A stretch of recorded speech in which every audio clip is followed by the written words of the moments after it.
ஒரு வக்ஃப் போர்டை முறையாக நிர்வாகம் செஞ்சால் 10,000 கோடி ரூபாய் சம்பாதிக்க முடியும். தமிழ்நாட்டில் நான் குறிப்பாக சொல்கிறேன், ஒரு சப் இன்ஸ்பெக்டர் திருநெல்வேலியில் கொன்னாங்க. எது கொன்னாங்க? சமீபத்தில் ரிட்டையர்ட் சப் இன்ஸ்பெக்டர் எது கொன்னாங்க? வக்ஃப் பிரச்சனை, வக்ஃபுனுடைய சொத்தை ஒரு திமுக காரை அபகரித்து வச்சிருக்கிறான்னு சொன்னாங்க. அதை எதிர்த்து கேள்வி கேட்டதற்காக அவர் படுகொலை செய்யப்பட்டார். இன்னைக்கு ஏன் திமுக அதை எதிர்க்குது? பாதி ஊரில் வக்ஃப் ப்ராப்பர்ட்டியை திமுக காரை அபகரித்து வச்சிருக்கிறான். இன்னைக்கு மருதமலையில் முருகபெருமான அவமானப்படுத்தி இருக்கிறாங்க. உண்மையான பக்தர்களை உள்ள விடல. கும்பாபிஷேகத்தில் எப்படி நடத்தப்பட வேண்டுமோ அது போல் நடத்தலை. இது திமுக மாநாடு போல சேகர் பாபு அவர்களுடைய மனைவியும் குழந்தையும் ஏதோ கோயம்புத்தூருக்கு டூரிசம் வந்துட்டு அப்படியே மருதமலைக்கு எட்டி பார்த்த மாதிரி வந்திருக்கிறாங்க. அதனால் இதை பாரதிய ஜனதா கட்சி வன்மையாக கண்டிக்கின்றோம். தாவேகா அதிகாரப்பூர்வமாக ஜேபிசி ஜாயிண்ட் பார்லிமெண்ட்ரி கமிட்டிக்கு லெட்டர் பேடில் உங்கள் சஜஷனை கொடுத்தீங்களா?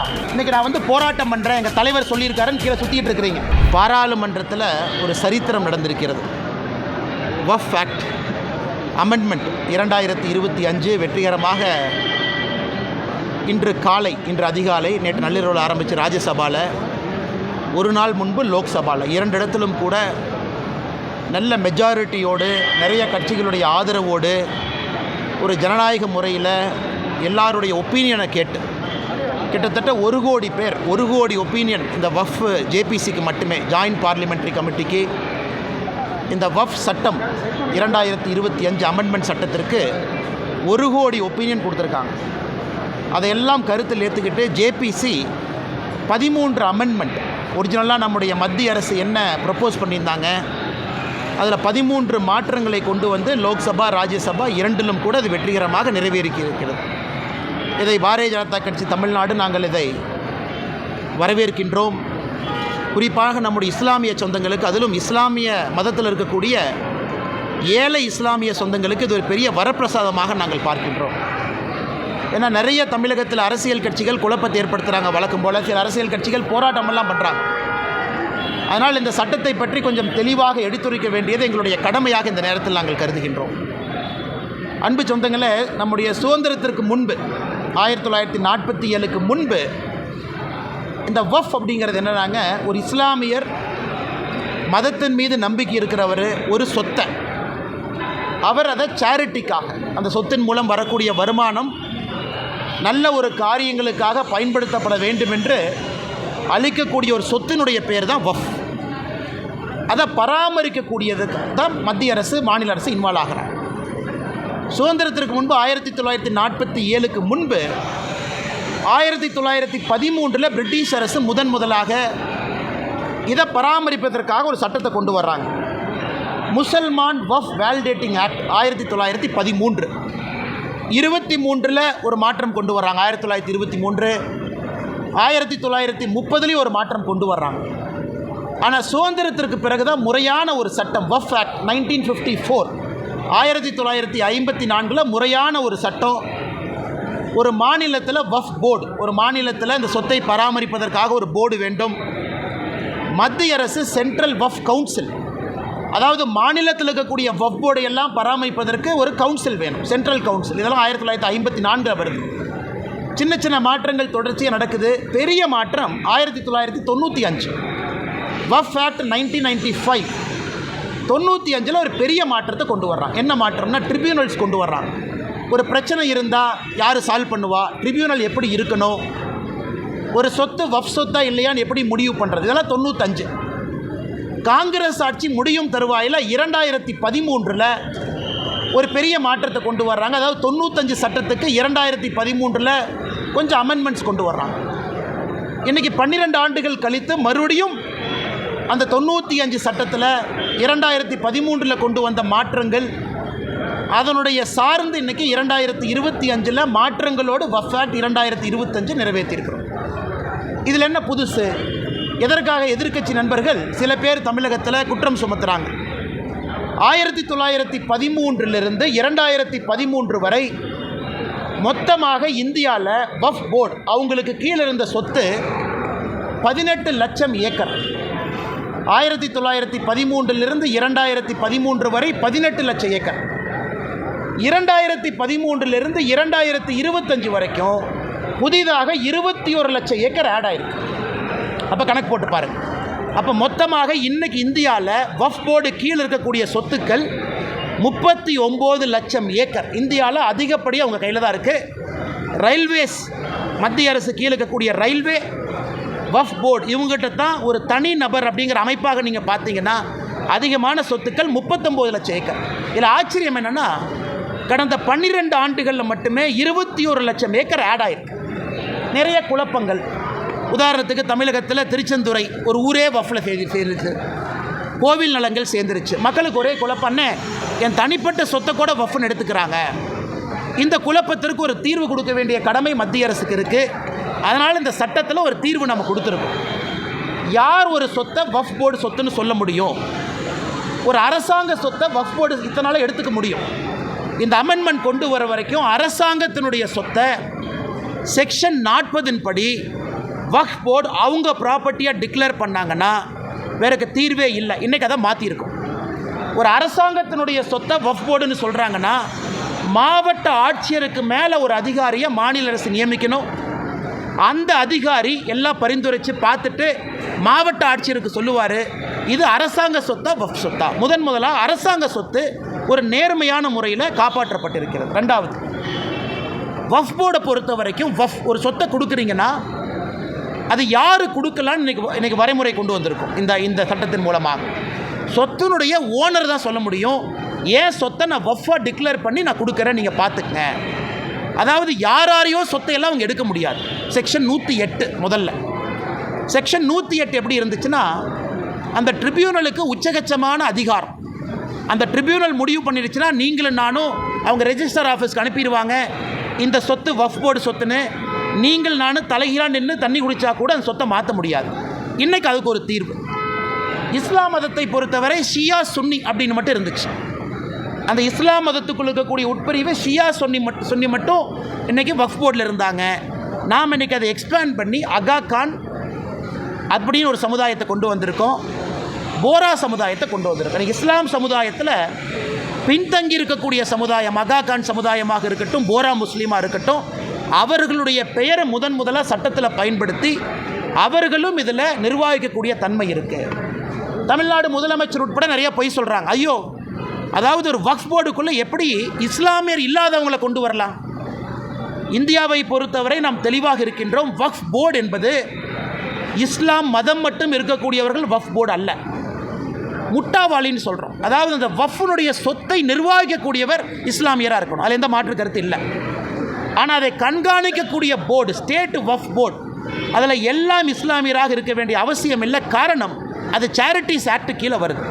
ஒரு சேரிட்டி கமிஷனர் எந்த மதமாக இருக்கலாம். அதே போல் வக்ஃப் போர்டை பொறுத்த வரைக்கும் இந்த சட்டத்தில் நான் இஸ்லாமியர்கள், இஸ்லாம் மதத்தை சாராதவங்க அட்வொகேட்டாக இருக்கிறாங்க, ஒரு சகோதரியாக இருக்கிறாங்க, ஒரு எக்ஸ்பர்ட்டாக இருக்கிறாங்க, ஒரு சுப்ரீம் கோர்ட் லாயராக இருக்கிறாங்க, சட்டத்தை பற்றி தெரியும், அவங்கெல்லாம் இன்றைக்கி வர முடியும். இதை வேண்டுமென்றே தமிழகத்தில் திமுக போன்ற சில கட்சிகள் ஐயையோ இஸ்லாம் மதத்தை சாராதவங்கெல்லாம் கொண்டு வர்றாங்க. அது கிடையாது. அதே போல் சென்ட்ரல் வக்ஃப் கவுன்சில் அவங்க வேலை மாநிலத்தில் இருக்கக்கூடிய வக்ஃப் போர்டை மேனேஜ் பண்ணுறது. அதிலும் இஸ்லாம் மதத்தை சாராதவங்க இருக்கலாம், எந்த தப்பு இல்லை. ஆனால் முட்டாவாளி இஸ்லாம் தான். ஏன்னா அவங்க தான் இந்த வக்ஃப் சொத்தை நிர்வகிக்கக்கூடிய தன்மை இருக்குது. அப்படி இருக்கும் பொழுது இது கிறிஸ்தவ சகோதர சகோதரிகள் பெருசாக பாராட்டியிருக்கிறாங்க. காரணம் என்னென்னா அவங்களுக்கு ஒரு பெரிய வரப்பிரசாதம் செக்ஷன் 40, செக்ஷன் 108 ரெண்டுமே இன்றைக்கி ரிமூவ் பண்ணியிருக்கோம்.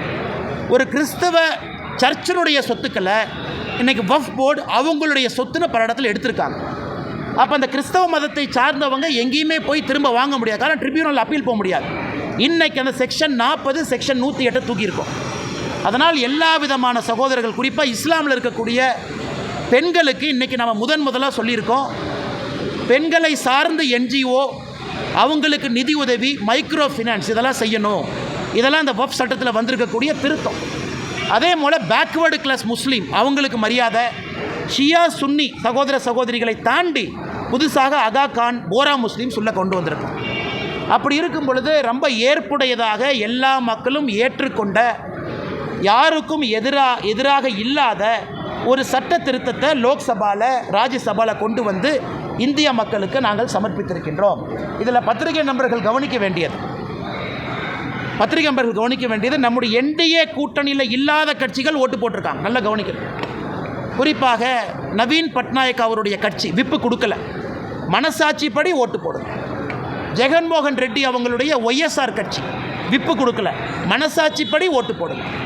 ஸோ நம்முடைய என்டிஏ கூட்டணியை சாராத கட்சிகளும் வாக்களித்து லோக்சபாவில் 288 ஓட்டுக்கள், ராஜ்யசபாவில் 125 ஓட்டுக்கள் நமக்கு கிடச்சி ரொம்ப கம்ப்ளீட் மெஜாரிட்டியோடு நல்லா ஜெயிச்ச சட்டம் வந்திருக்கு. அதனால் தமிழகத்தில் நம்முடைய மாண்புமிகு முதலமைச்சர் ஐயா மு.க. ஸ்டாலின் அவர்கள் சும்மா இந்த மைனாரிட்டி சமுதாயத்தில் பயத்தை ஏற்படுத்துவது மட்டுமே முழு நேர வேலையாக வச்சுருக்கிறாங்க. சும்மா பயத்தை ஏற்படுத்துவது, இதை பிடுங்கிட்டாங்க அதை பிடுங்கிட்டாங்க. இன்றைக்கி மைனாரிட்டி சகோதர சகோதரிகளை எம்பவர் பண்ணியிருக்கோம், அவங்களுக்கு நம்பிக்கை கொடுத்துருக்கோம், அவங்களுக்கு உரிமை கொடுத்துருக்கோம். அப்படி இருக்கும் பொழுது எப்படி இது இஸ்லாம் மதத்திற்கு சகோதரர்களுக்கு எதிரான ஒரு சட்டமாக இருக்கும்? அதனால தான் கொஞ்சம் விலாவரியாக நம்முடைய பத்திரிகை நண்பர்கிட்ட பேசுகிறோம். அன்பு சொந்தங்களே, அது மட்டும் இல்லை, இன்றைக்கி மொத்தம் இருக்கக்கூடிய 39 லட்சம் ஏக்கர் வஃப் போர்டு கீழ் இருக்கிறது. சம்பாதித்த வருமானம் 126 கோடி. இது தமிழ்நாட்டில் HRNC டிபார்ட்மெண்ட்டோட மோசமாக ஃபங்க்ஷன் ஆகிட்டு இருக்கு. மொத்தமாக போன ஆண்டு சம்பாதனை வஃப் போர்டு 126 கோடி. சச்சர் கமிட்டி மன்மோகன் சிங் ஐயா போடும்போது என்ன சொன்னாங்கன்னா, ஒரு வஃப் போர்டை முறையாக நிர்வாகம் செஞ்சால் 10,000 கோடி ரூபாய் சம்பாதிக்க முடியும். அதனால் இன்றைக்கி எல்லாமே லாங் லீஸில் கொடுத்து தமிழ்நாட்டில் நான் குறிப்பாக சொல்கிறேன், ஒரு சப் இன்ஸ்பெக்டர் திருநெல்வேலியில் கொன்னாங்க. எதுக்கு கொன்னாங்க? சமீபத்தில் ரிட்டையர்ட் சப் இன்ஸ்பெக்டர் எதுக்கு கொன்னாங்க? வக்ஃப் பிரச்சனை, வஃப்னுடைய சொத்தை ஒரு திமுககாரை அபகரித்து வச்சிருக்கிறான்னு சொன்னாங்க. அதை எதிர்த்து கேள்வி கேட்டதற்காக அவர் படுகொலை செய்யப்பட்டார். இன்றைக்கி ஏன் திமுக அதை எதிர்க்குது? பாதி ஊரில் வக்ஃப் ப்ராப்பர்ட்டியை திமுககாரை அபகரித்து வச்சிருக்கிறான். அவன் அந்த ப்ராப்பர்ட்டியில் வரக்கூடிய நியாயமான சொத்தை வக்ஃப் போர்டுக்கு அந்த பணம் போகல. அதனால தான் வெறும் 126 கோடி ரூபாய் தான். நீங்களே யோசிச்சு பாருங்கள், 39 லட்சம் ஏக்கர் வெறும் 126 கோடி ரூபாய் சம்பாதிக்கும். 4 ஆண்டுகள் கொடுத்து பாருங்கள் பத்திரிகை நண்பர்களே, நீங்கள் 4 ஆண்டுகள் கழித்து பாருங்கள் இந்த வக்ஃப் போர்டு எவ்வளவு சம்பாதிக்குதுன்னு மட்டும் பாருங்கள். அது எல்லாமே இஸ்லாமிய சொந்தங்களுக்கு அந்த பணம் போகணும். குறிப்பாக ஏழை இஸ்லாமிய சகோதரிகளுக்கு அந்த பணம் போக வேண்டும். அதனால் நிச்சயமாக இந்த அற்புதமான சட்டத்தை கொண்டு வந்ததற்காக பாரத பிரதமர் நரேந்திர மோடி ஐயா அவர்களுக்கு தமிழக பாரதிய ஜனதா கட்சி சார்பாக நாங்கள் பாராட்டுக்களையும் நன்றிகளையும் வாழ்த்துக்களையும் தெரிவிச்சுக்கிறோம். 2வது முடிச்சோம் கேள்விக்கிறோம். 2வது மருதமலை கும்பாபிஷேகம் இன்றைக்கி நடந்தது. நம்முடைய முருகபெருமான் மருதமலையில் முருகபெருமானுக்கு நடந்த கும்பாபிஷேகமா இல்லை திமுக காரங்களே அவர்கள் நடத்திய மாநாடான்னு சந்தேகமாக இருக்குது. பக்தர்கள் எல்லாமே நேற்று சாயந்தரத்திலிருந்து படிக்கட்டுக்கு வெளியே நிற்க வச்சிருக்கிறாங்க. படியில் ஏறக்கூட விடல. அமைச்சர் சேகர் பாபு அவருடைய மனைவியும் குழந்தையும் போலீஸ் எஸ்கார்ட்டு போட்டு மருதமலை கூட்டிகிட்டு போகிறாங்க. இந்த அநியாயத்தை பார்த்துருக்கிறீங்களா? ஒரு அறநிலைத்துறை அமைச்சரனுடைய மனைவியும் மகளும் குடும்பமும் எஸ்கார்ட்டு போட்டு மருதமலைக்கு எஸ்கார்ட்டு போட்டு. ஆனால் முருகபெருமானுக்கு சேவை செய்யக்கூடிய கோயம்புத்தூர் மக்கள் அவங்கெல்லாம் கையை கட்டிக்கிட்டு படி கீழே நிற்கிறாங்க. விபூதி கூட கொடுக்கல. 750 சிறப்பு தரிசன பாஸ், அந்த 750 கரைவேட்டி கட்டியிருக்கக்கூடிய திமுக காரங்களுக்கு கொடுத்துட்டாங்க. அப்போ தொடர்ந்து நாங்கள் சொல்லுவது, இன்றைக்கி மருதமலையில் முருகபெருமானை அவமானப்படுத்தியிருக்கிறாங்க. உண்மையான பக்தர்களை உள்ள விடலை. கும்பாபிஷேகத்தில் எப்படி நடத்தப்பட வேண்டுமோ அது போல் நடத்தலை. இது திமுக மாநாடு போல் சேகர் பாபு அவர்களுடைய மனைவியும் குழந்தையும் ஏதோ கோயம்புத்தூருக்கு டூரிசம் வந்துட்டு அப்படியே மருதமலைக்கு எட்டி பார்த்த மாதிரி வந்திருக்கிறாங்க. அதனால் இதை பாரதிய ஜனதா கட்சி வன்மையாக கண்டிக்கின்றோம்.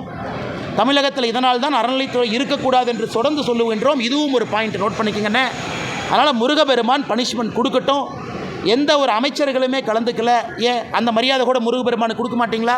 அமைச்சருக்கு அப்படி என்ன வேலை? ஒரு முக்கியமான கோயிலுடைய கும்பாபிஷேகம் நடக்குது, அமைச்சருக்கு தலைவர் என்ன வேலை? மாவட்டத்தினுடைய அமைச்சர் எங்கே போனார்? அறநிலைத்துறை அமைச்சர் எங்கே போனார்? ஏன் அவங்களாம் வந்து பங்கேற்க முடியாதா? அரசின் சார்பாக வந்து அமைச்சர் இருந்தால் தானே பிரச்சனை இருந்தால் சால்வ் பண்ண முடியும். அதனால் நிச்சயமாக இந்த வெக்கங்கட்ட செயலை பாரதிய ஜனதா கட்சி கண்டிக்கின்றோம். அதனால் அமைச்சர் சேகர் பாபு அவர்கள் இதே போல தான் கொஞ்ச நாளைக்கு முன்னாடி இங்கே குறும் பண்ணாருண்ணே. எங்கண்ணே? திருச்சியில் ஸ்ரீரங்கம் கோயிலில். அங்கேயும் அவருடைய குடும்பம் இதே மாதிரி வந்து சொர்க்கவாசல் திறக்கிற அன்றைக்கி பிரச்சனை பண்ணி டோக்கனில் வந்த பப்ளிக் எல்லாம் தள்ளி பெரிய பிரச்சனை ஆச்சு. அதனால் சேகர் பாபு அவர்களுடைய செயல் தொடர்ந்து அத்துமீறி கொண்டிருக்கின்றார். இதை முருகபெருமான பார்த்துக்கிட்டு இருக்காரு. தக்க நேரத்தில் பனிஷ்மெண்ட் கொடுப்பாருன்னு நம்புகிறோம். இதெல்லாம் முக்கியமான வஃப் போர்டை பற்றி தொண்டை தண்ணிக்கிலேயே கத்தி வேறு எல்லாம் ஊற்றி பேசிகிட்டு இருக்கேன். அதை பற்றி 2 கேள்வி கேளுங்க அண்ணன். ஏற்கனவே நான் சொல்லியிருக்கிறேண்ணே, கோயம்புத்தூரில் மிக தெளிவாக நான் சொல்லியிருக்கின்றேன். பாரதிய ஜனதா கட்சி தமிழ்நாடு புதிய தலைவரனுடைய தேர்தல். டெல்லியில் நான் போய் சந்திச்சுட்டு வந்த பிறகு நான் பேசினேன் பேட்டிக்கனார். அதே நேரத்தில் குறிப்பாக எப்படி 2026 தேர்தலை அணுகப் போகின்றோம் என்பதையும் கூட ஓரளவுக்கு வெளிப்படையாக நம்ம சொல்லியிருக்கிறோம். இதற்கு மேலே நான் கருத்து சொல்ல விரும்பலைங்கன்னா அன்றைக்கி பேட்டியில் அவ்வளோ விலாவரியாக நான் பேசியிருக்கிறேன். அதனால் புதிய தேர்தல், புதிய தலைவருக்கான தேர்தல் விரைவில் நடக்கும். அதை நீங்கள் பாருங்கள். அதுக்கப்புறம் பத்திரிகையாளர் சந்திப்பில் நான் விலாவரியாக பேசுகிறேங்கண்ணா. வக்ஃபோர்டுக்கு எதிராக சட்டத்துக்கு எதிராக தமிழகம் முழுவதும் அண்ணா, ஜனநாயகத்தில் போராட்டம் நடத்துறது தப்பில்லைங்கண்ணா. அது தாவேக்காவாக இருக்கட்டும், எந்த கட்சியாக இருக்கட்டும், போராட்டம் பண்ணட்டும். நான் 2 கேள்வி தான் கேட்குறேன். எதுக்கு போராட்டம் பண்ணீங்க? எந்த பாயிண்ட்டு நாங்கள் கொண்டு வந்தது தப்புன்னு நினைக்கிறீங்க? எந்த பாயிண்ட்டை நாங்கள் சரியாக செஞ்சுருக்கோன்னு நினைக்கிறீங்க? தாவேக்கா அதிகாரப்பூர்வமாக ஜேபிசி ஜாயின்ட் பார்லிமெண்ட்ரி கமிட்டிக்கு லெட்டர் பேடில் உங்கள் சஜஷனை கொடுத்தீங்களா? இன்றைக்கி நான் போராட்டம் பண்ணுறேன், எங்கள் தலைவர் சொல்லியிருக்காருன்னு கீழே சுற்றிட்டு இருக்கிறீங்க. சரி, உங்களுக்காக ஜேபிசி போட்டோம். 1 கோடி பேர் சஜஷன் கொடுத்தாங்க. 1 கோடி சஜஷன் வந்துச்சு. தாவேக்காலேருந்து கருத்து சொன்னீங்களா? ஜேபிசிக்கு நீங்கள் கருத்து சொல்லியிருந்தால் நல்ல கருத்தாக இருந்தால் கண்டிப்பாக நாங்கள் எடுத்திருப்போம். சரி, இன்றைக்கி போராட்டம் பண்ணுறீங்க. எதுக்கு போராட்டம் பண்ணுறீங்க? நான் இவ்வளோ விலாவரியாக பேசுகிறேன். இதான் பாயிண்ட்டுங்கிறேன், இதான் காரணங்கிறேன். நான் சொன்னதில் தப்பு எங்கேயாச்சும் இருக்குதா நீங்கள் சொல்லுங்கள். எதற்கு போராட்டம் செய்கிறனே தெரியாமல் ஒரு கட்சி தமிழ்நாட்டில் போராட்டம் செய்து கொண்டிருக்கின்றார்கள். அது தாவேக்கா. எதுக்கு போராட்டம் பண்ணுறாங்கன்னு ஆனால் இந்த பாயிண்ட் தப்பு. எத்தனை டைம் இது சட்ட திருத்தம் மாற்றிருக்கிறாங்க? 54 முதல் சட்டம், அதன் பிறகு அவ்வளோ அமெண்ட்மெண்ட், 95 பெரிய சட்டம், அதன் பிறகு அவ்வளோ அமெண்ட்மெண்ட், 2013 மேஜர் அமெண்ட்மெண்ட். ஏன் 2013 காங்கிரஸ் ஆட்சியில் சகோதரருக்கு தெரியும், 123 ப்ராப்பர்ட்டி லூட்டன்ஸ் டெல்லி, சென்ட்ரல் டெல்லி 123 ப்ராப்பர்ட்டியை வஃப் ப்ராப்பர்ட்டின்னு டிக்ளேர் பண்ணி ஒரே நைட்டில் சேர்த்துக்கிட்டாங்க. அதெல்லாம் நியாயமா? 123 ப்ராப்பர்ட்டி சென்ட்ரல் டெல்லியில் நினச்சாங்க ஒரே நைட்டு. லட்சக்கணக்கான கோடி ரூபாய் வருமானம் பொறுப்பு இருக்கக்கூடிய ப்ராப்பர்ட்டி. அது 2013 காங்கிரஸ் கொண்டு வந்தான். அதை பற்றியெல்லாம் யாரும் பேச மாட்டாங்க. ஆனால் 2025 நம்ம ஆட்சியில் நியாயமாக எல்லோருக்கும் சமமாக ஒரு விஷயத்தை கொண்டு வந்தால் நாம் இஸ்லாமியர்களுக்கு எதிரின்னு ஆர்ப்பாட்டம் பண்ணுறாங்க. அதனால் தாவேக்காவாக இருக்கட்டும், எந்த கட்சியாக இருக்கட்டும், என்னுடைய அன்பு வேண்டுகோள், ஆனால் எதுக்கு ஆர்ப்பாட்டம் பண்ணுறேன்னு 2 விஷயத்தை சொல்லிட்டு பண்ணுங்கண்ணே. நல்ல விஷயமா இருந்தால் நானும் மேலே சொல்கிறேன். தமிழகத்தில் இருக்கக்கூடிய எல்லா எம்பிக்களுமே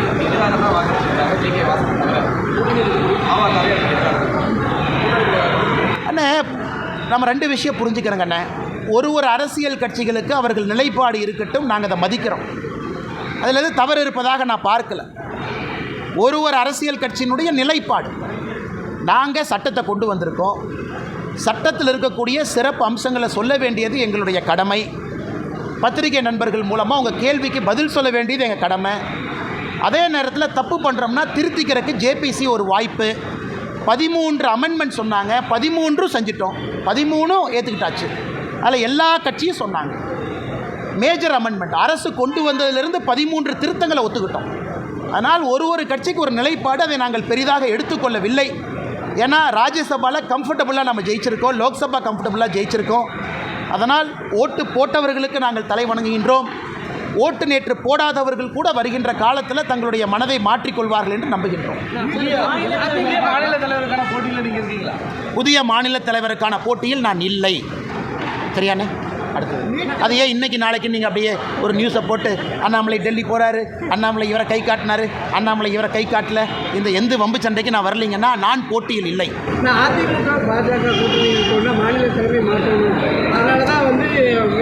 அண்ணா அதை பற்றி நான் எது கருத்து சொல்ல விரும்பலைங்கண்ணா. அண்ணா அதை பற்றி நான் கருத்து சொல்ல விரும்பலை. என்னை பொறுத்தவரை இந்த கட்சி நல்லா இருக்கணும், நல்லவர்கள் இருக்கக்கூடிய கட்சி, நல்ல ஆத்மாக்கள் இருக்கக்கூடிய கட்சி. இந்த கட்சியில் நிறைய பேர் உயிரை கொடுத்து இந்த கட்சியை வளர்த்திருக்கிறாங்க, புண்ணியவர்கள் இருக்கக்கூடிய கட்சி. அதனால் அந்த கட்சி எப்பொழுதும் நன்றாக இருக்க வேண்டும் என்று நினைக்கக்கூடியவன் நான். ஆனால் என்னை பொறுத்தவரை புதிய தலைவர் தேர்ந்தெடுக்கப்படும் பொழுது நிறையா பேசுவோங்கண்ணா. அண்ணா இன்னைக்கு நீட்டு ட்ராமா வெற்றிகரமாக முடிவுக்கு வந்துருச்சு. Chapter close.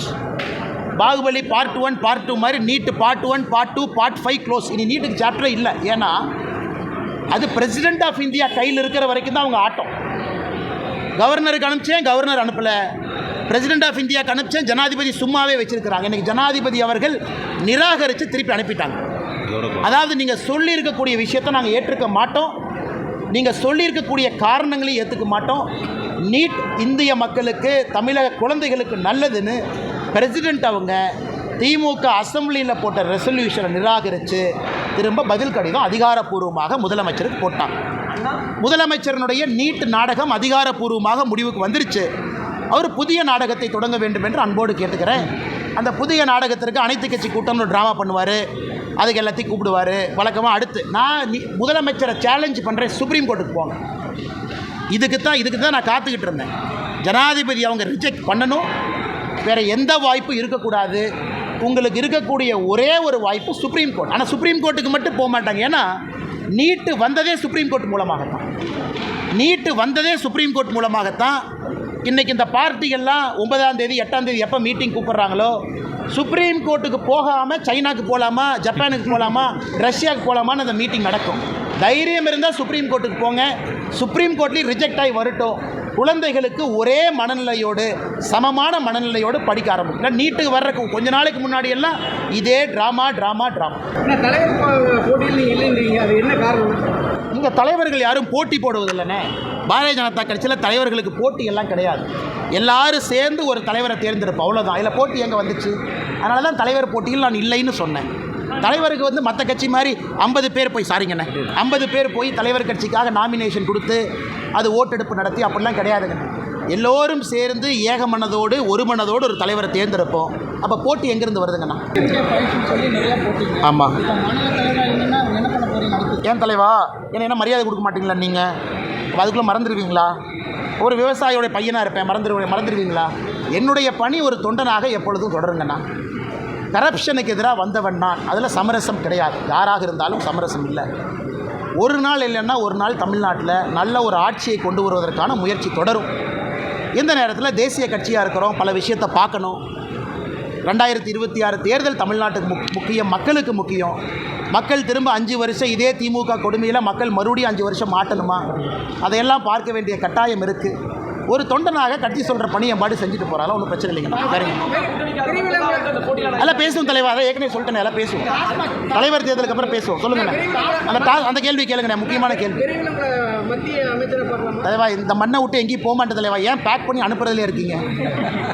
டெல்லி போனால் ஒரு நைட்டு வேலையை முடிச்சுட்டு அடுத்த நாள் திரும்புகிற ஆள் நான். அதனால் எதுவும் கவலைப்படாதீங்கன்னா இங்கே தான் உங்கள் முன்னாடி சுற்றிக்கிட்டு இருக்கேன். அண்ணா, டாஸ்மார்க் வழக்கு நல்லா கேட்டீங்கண்ணே, நல்ல கேள்வி அண்ணே.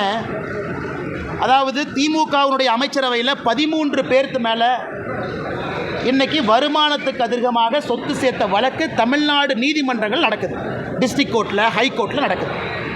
13 அமைச்சர்கள் 35 பேர்த்தில் வருமானத்துக்கு அதிகமாக சொத்து சேர்த்த வழக்கு. இதை கேட்கலாமே முதலமைச்சர், பக்கத்து மாநிலத்துக்கு டிரான்ஸ்ஃபர் பண்ணலான்னு. எப்படி இதெல்லாம் கேட்காம டாஸ்மார்க் வழக்கை மட்டும் பக்கத்து மாநிலத்துக்கு மாற்றணுமா? என்ன ட்ராமா பாருங்கள். இவங்க தான் குதிச்சு ஹைகோர்ட்டுக்கு போனாங்க. இவங்க தான் குதிச்சு ஹைகோர்ட்டில் ஸ்டே கேட்டாங்க. இப்போ ஹைகோர்ட்டில் அமர்வு நீதிபதிகள் மாறிய பிறகு இன்றைக்கி முதலமைச்சர் தலைமையில் இருக்கக்கூடிய இந்த குரூப் என்ன பண்ணுது? ஐயோ சுப்ரீம் கோர்ட்டுக்கு போயிருக்கிறாங்க இன்றைக்கி. ஐயோ இந்த டாஸ்மார்க் வழக்கை பக்கத்து மாநிலத்துக்கு மாற்றுங்க. நான் முதலமைச்சர்கிட்ட கேட்குறேன், ஐயா 13 அமைச்சர்கள் மீது வருமானத்துக்கு அதிகமாக சொத்து சேர்த்த வழக்கை இதே கடிதம் போட்டு பக்கத்து மாநிலத்துக்கு அனுப்புங்க. அப்புறம் டாஸ்மார்க்குக்கு நான் உங்களோட சேர்ந்து சப்போர்ட் பண்ணுறேன். உங்களுக்கு ஒரு நியாயம், ஊருக்கு ஒரு நியாயம். நீதிமன்றம்னா நியாயமாக இருப்பாங்க, நேர்மையாக இருப்பாங்கன்னு சொல்கிற நீங்கள் டாஸ்மார்க்குக்கு மட்டும் ஏன் பக்கத்து மாநிலத்துக்கு போகணும்? அப்போ உங்கள் மடியில் கனம் இருக்குது, வழியில் பயம் இருக்குது. எதையோ மறைப்பதற்கான முயற்சியில் இறங்கியிருக்கிறீங்க. அன்னைக்கு டாஸ்மார்க் ஆர்ப்பாட்டத்தில் நான் சொன்னது நடக்கத்தான் போகுது. கைதுகள் இருக்கும். எனக்கு நம்பிக்கை இருக்குது இடி மேலே.